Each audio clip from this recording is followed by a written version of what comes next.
সর্দিকাশির ঘরোয়া ও হোমিওপ্যাথিক চিকিৎসা। সর্দিকাশি আমাদের সবারই পরিচিত একটি অসুখ। আবহাওয়া পরিবর্তন, ঠান্ডা পানি খাওয়া, ধুলাবালি বা ভাইরাসের সংস্পর্শে এলে সর্দিকাশি হয়ে থাকে।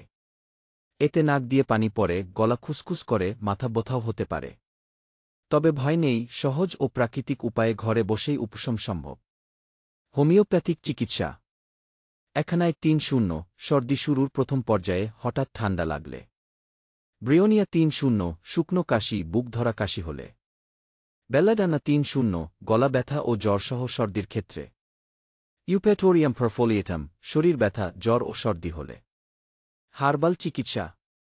আদা চা, আদা, লবঙ্গ ও তুলসী পাতা দিয়ে চা বানিয়ে গরম গরম পান করুন। কালোজিরা ও মধু প্রতিদিন ১ চামচ মধুর সঙ্গে অর্ধ চামচ কালোজিরা মিশিয়ে খেলে কাশি কমে। তুলসী পাতা ৫-৭টি তুলসী পাতা সিদ্ধ করে খেলে ঠান্ডা ও কাশি উপশম হয়। ঘরোয়া যত্ন নিন, সুস্থ থাকুন। শেয়ার করুন প্রিয়জনের সঙ্গে, যাতে তারাও উপকৃত হয়। সর্দিকাশি হোমিওপ্যাথি হার্বাল চিকিৎসা ঘরোয়া প্রতিকার স্বাস্থ্য সচেতনতা বাংলায় স্বাস্থ্য natural remedy homeopathy like comment share follow for health tips.